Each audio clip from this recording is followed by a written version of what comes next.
Graça e paz, queridos. Continuando nosso culto aqui nessa noite, depois da gente ter louvado ao Senhor, a gente vai agora refletir na palavra do Senhor. Deus tem algo para nos falar nessa noite. Eu quero convidar você para essa reflexão. Mas eu queria que antes de eu ler a palavra e continuar a nossa meditação, queria te convidar para orar mais uma vez. Então, onde você estiver agora aí na sua casa, em qualquer outro lugar, queria que você curvasse a sua cabeça e orasse a Deus nesse momento. Nós estamos precisando muito levantar um clamor a Deus por tudo que está acontecendo no Brasil e no mundo. E principalmente no Brasil, que é o nosso país, o nosso estado. Então eu queria convidar você para esse clamor nesse momento. Nós aqui também estaremos orando. A Ludmila, o Léo, as pessoas que estão comigo aqui, o Vitor, a Letícia, o Kaique. Então eu queria te convidar para esse clamor nesse momento. Onde você estiver aí, querido, queria que você curvasse sua cabeça nessa hora e começasse a clamar a Deus para que haja uma cura na nossa nação, para essa enfermidade, para essa pandemia, uma cura que venha através desse feito do Senhor, que seja algo para que o nome dele seja exaltado, que as pessoas possam glorificar o Senhor por tudo que vai acontecer. Nós já temos exaltado o Senhor por ver tantos milagres acontecendo, tantas pessoas sendo curadas, mas eu sei que Deus pode curar muito mais ainda. E Ele pode, Ele não é obrigado, então no tempo certo Ele vai fazer todas as coisas. Mas a gente precisa orar ao Senhor. Cabe a nós cristãos, filhos de Deus, orar, pedir para que Ele venha abençoar a nossa nação. Então feche seus olhos onde é que você está, e nesse momento queria que você estivesse orando ao Senhor, levantando esse clamor a Ele.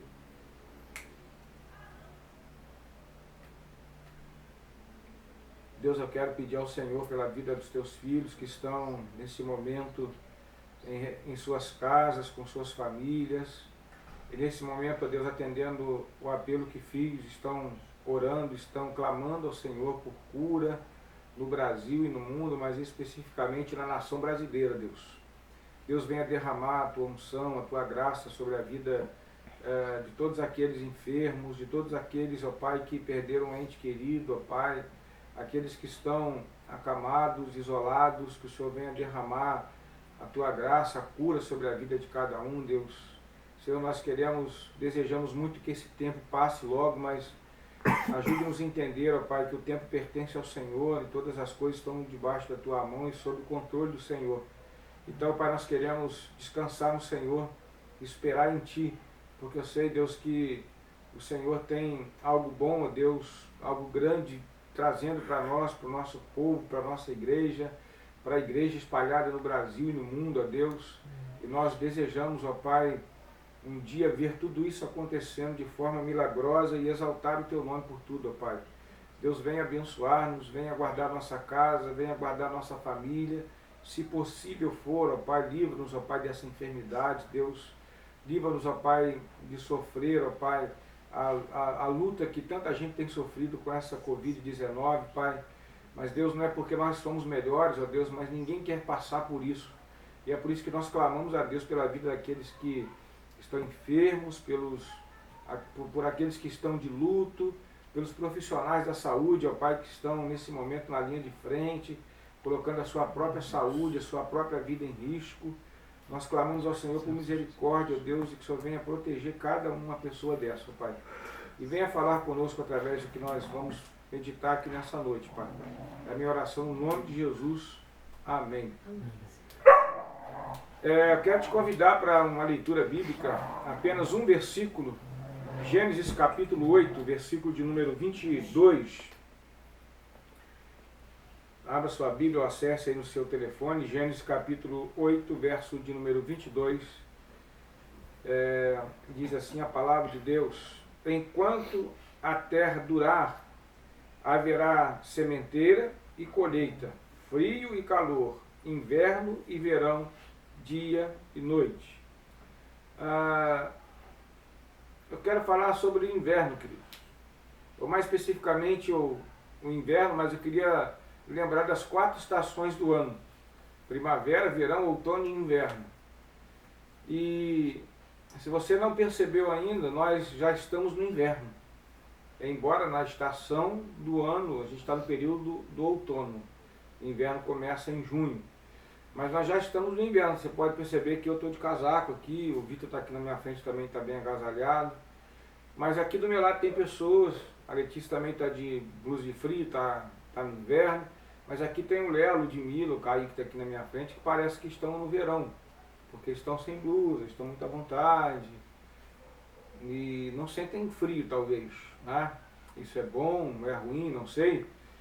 Mas onde eu quero chegar com isso? Eu quero rapidamente falar um pouquinho das 4 estações do ano. A gente vê aqui biblicamente que o nosso Deus, aqui no início de todas as coisas, no 8º capítulo de Gênesis, do livro da criação, ele vem e diz isso: ó, enquanto a terra durar, vai haver sementeira e colheita, frio, calor, inverno, verão, dia e noite. Então essas coisas vão durar, por mais que as estações do ano elas não estão se encaixando com os acontecimentos. Por exemplo, está frio, mas não é época do frio. O frio vai vir daqui um pouquinho mais. A gente está no outono. Quando é verão, às vezes está frio. Quando é inverno, às vezes está calor. E por aí vai. Então eu queria rapidamente aqui pensar um pouquinho sobre as 4 estações do ano. Vamos começar pela primavera, que para mim é uma estação muito bonita e linda. Eu acho que você também deve concordar comigo, que é a estação das flores. Eu amo ver as flores tão bonitas. Eu amo ver os ipês roxo, amarelo, branco no meio do mato. Tão bonito quando você passa na estrada e vê aquilo. Então a primavera é uma época muito bonita, é uma época de florescer. Isso é bom demais, é lindo. Depois da primavera, vem o verão. Vem o verão, que para mim é a estação do ano que eu mais amo. Se eu pudesse, teria verão 365 dias por ano. Eu gosto de calor. Gosto de bastante calor mesmo. Gosto de suar, gosto de ver o sol brilhando forte sobre a minha cabeça. Eu amo o verão. Então o verão é época quente, é época de muito calor. É época que a gente sua muito, que a gente, por enquanto a partida, precisa se hidratar muito porque sua muito. Então vem primavera, verão, que é a estação que eu mais gosto, como eu falei. Vem o outono. Outono é a época que as folhas começam a cair, para dar lugar a uma nova brotação, para surgir uma nova folhagem.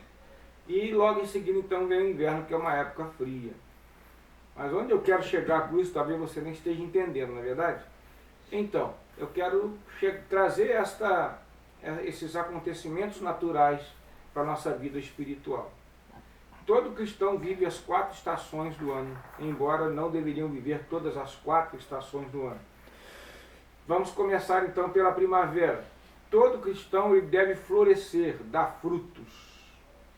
Todo cristão deve ser bonito, ser lindo, ser belo, como uma flor, que todos os dias está ali, uma rosa, o girassol, o ipê, como eu falei, que eu acho que é uma das flores mais bonitas que eu gosto de contemplar na época da primavera. Todo cristão ele deve viver esse tempo continuamente, não é só um período do ano, certo? Ele deve florescer todo o ano, durante o ano inteiro. Então, depois da primavera, então vem o verão. E falando de verão, a gente está falando de calor, de aquecimento, de algo muito quente. Então todo cristão também, trazendo isso para a vida espiritual, ele deve viver o verão continuamente. Naquela época ele está fervoroso mesmo. Naquela época ele está assim, a 1000 por hora. Como diz a música que a gente cantava lá na igreja, 500 graus de puro fogo, sangue e poder. É a música da Cassiane, eu acho, né? Então, o cristão tem que viver isso continuamente, todos os dias da sua vida. Ele deve florescer sempre, deve dar flor, deve dar fruto sempre, e deve estar sempre aquecido, sempre vivendo essa temperatura alta, de tanto ter Deus dentro da sua vida. Primavera espiritual, verão espiritual, outono. Quando chega no outono, o que a gente pensa? É época de cair as folhas. Não é somente época de cair as folhas, é época também de uma nova brotagem, é uma época de dar lugar a novas frutas, novos brotos. Aquelas folhas secas vão caindo e vão dando lugar a outras folhas mais viçosas, mais verdes, mais bonitas. Aquelas folhas caem porque elas perdem a vida. elas não têm utilidade ali naquela árvore, naquela planta. E pensando nisso na vida espiritual, o cristão tem que parar um pouquinho para refletir que às vezes tem coisa na vida dele que precisa ser lançado fora para que coisas novas brotem. Tem coisas velhas que precisam ser tiradas da vida dele para que possa haver uma nova folhagem. Eu assisti a uma pregação numa madrugada dessas e o pregador dizia assim: enquanto houver raiz, haverá renovo. Então, se tem raiz, vai haver renovo. E o renovo é necessário. A palavra de Deus diz que as misericórdias do Senhor se renovam a cada manhã. Então a gente precisa viver esse outono espiritual também. Quando eu preciso de uma reflexão, e nessa reflexão então eu vou entender que há coisas em mim que precisam ser tiradas. Porque às vezes nós acumulamos coisas em nós que impede ou que atrapalha o desenvolvimento de coisas boas, que atrapalha o desenvolvimento ou a ação do Espírito Santo de Deus em nossa vida, porque acumulamos coisas que não deveriam acumular. Então, no outono espiritual, eu preciso eliminar essas coisas da minha vida para que o Espírito Santo de Deus tenha liberdade de fazer brotar coisas novas em mim. E chegamos então no inverno, queridos. Quando eu falei aqui há pouco no início que essas 4 estações do ano que acontecem regularmente, elas devem ser trazidas para a vida espiritual, mas nem todas devem ser vividas. Eu chego agora no inverno. Infelizmente, o inverno é um tempo que muitos cristãos acabam passando por ele, não somente passando por ele, alguns se estacionam nele e não querem sair da frieza mais. Eles se tornam frios, se tornam insensíveis, eles não se preocupam nem mesmo com a sua própria vida, nem com a sua própria salvação. Então, quando chega o inverno espiritual, traz um congelamento tão grande na vida da pessoa, que participar de culto ou não faz diferença, orar também ou não faz nenhuma diferença, ler a Bíblia não faz diferença nenhuma, porque está fria, ela está dentro de um inverno espiritual e estacionou dentro dele. As outras estações estão acontecendo, a primavera está aí, estão florescendo, estão dando frutos, o outono chega, o verão, mas o inverno está ali e a pessoa acaba não vivendo as outras estações e experimentando tudo aquilo que Deus tem preparado para nós. É a mesma coisa do que o texto diz aqui sobre a noite e o dia. Quantas pessoas estão vivendo de dia, mas a sua vida está uma escuridão tremenda, está uma treva tremenda. A Bíblia diz que haverá noite e dia. Não diz que haverá apenas noite, apenas escuridão. Haverá dias também. Haverá claridade, haverá sol, haverá luminares para trazer vida. Então, por que viver somente na escuridão e por que viver somente no inverno, se o que Deus tem preparado para nós é muito maior do que isso? O inverno ele não acontece por acaso. Eu creio que, assim como a estação do ano que acontece correntemente, o inverno espiritual também acontece talvez para que a gente faça uma reflexão sobre a nossa vida, para que a gente sinta a falta daquilo que a gente tanto fazia e gostava, e por um momento essa apatia, essa frieza, essa inércia faz com que a gente fique sem perceber nada que acontece à nossa volta. O inverno espiritual, quer dizer, é perigoso porque traz morte. Mas quando a gente está vivendo o inverno conforme as estações do ano, a gente está numa época fria agora, dias atrás fez bastante frio aqui na nossa São Vicente, 19 graus, depois falaram 12 graus, não sei. O que acontece quando está no inverno, quando está frio? A gente vai se aquecer, a gente veste o casaco, a gente coloca mais cobertores, a gente cuida para que a gente seja aquecido. Então o que acontece quando você também está enfrentando o inverno espiritual na sua vida? Você precisa ser aquecido, mas o que pode aquecer a tua vida? É o Espírito Santo de Deus. É Ele que vai reacender a chama da tua vida. Então você vai voltar a viver a primavera, o verão, o outono, essas estações que são fundamentais na vida do cristão, e não vai ficar estacionado no inverno. Tem momentos nossos que a gente vive uma oscilação, uma apatia, às vezes, meio triste, meio cansado, mas aquilo não vai ditar a nossa vida daqui para frente. É um tempo, é um período que passa logo.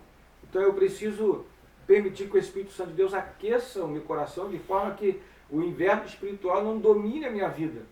Essa quarentena que a gente está passando aí, que já passou de 40 dias, nós estamos aí há 4 dias de completar 2 meses que nós não abrimos o templo para o culto, e coincidentemente 2 meses de casamento do Léo e da Ludmila também.